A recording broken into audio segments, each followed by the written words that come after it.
You're watching KSG News Explainer. In this video, we are going to talk about Japan joining G7 effort to quit Russian oil. This is for GS Paper 2 International Relations. Prime Minister Fumio Kishida says Japan will slowly phase out Russian oil imports in unity with the Group of Seven's effort against Russia's invasion of Ukraine. Leaders from the G7 countries met online and announced their commitment to ban or phase out Russian oil imports in the latest effort to pressure Moscow into ending its aggression on Ukraine.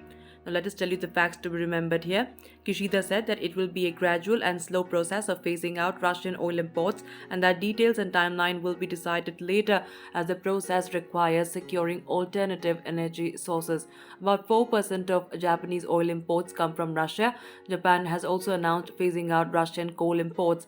Japan will not ban imports from its own stakes in oil and natural gas projects in Russia, including those in Sakhalin. The G7 is an informal group of 7 countries: the United States, Canada, France, Germany, Italy, Japan, and the United Kingdom, the heads of which hold an annual summit with the European Union and other invitees. The heads of which hold an annual summit with the European Union and other invitees.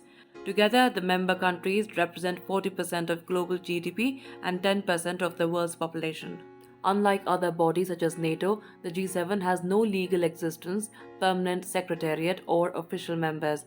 It also has no binding impact on policy, and all decisions and commitments made at G7 meetings need to be ratified independently by governing bodies of member states.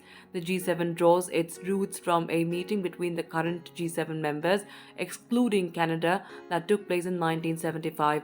That's it for this explainer. Thank you so much for watching. To join KSG India courses and to crack the IELTS exam, visit ksgindia.com. You can also get a PDF of this explainer on ksgindia.com. Thanks for watching and do subscribe to our channel.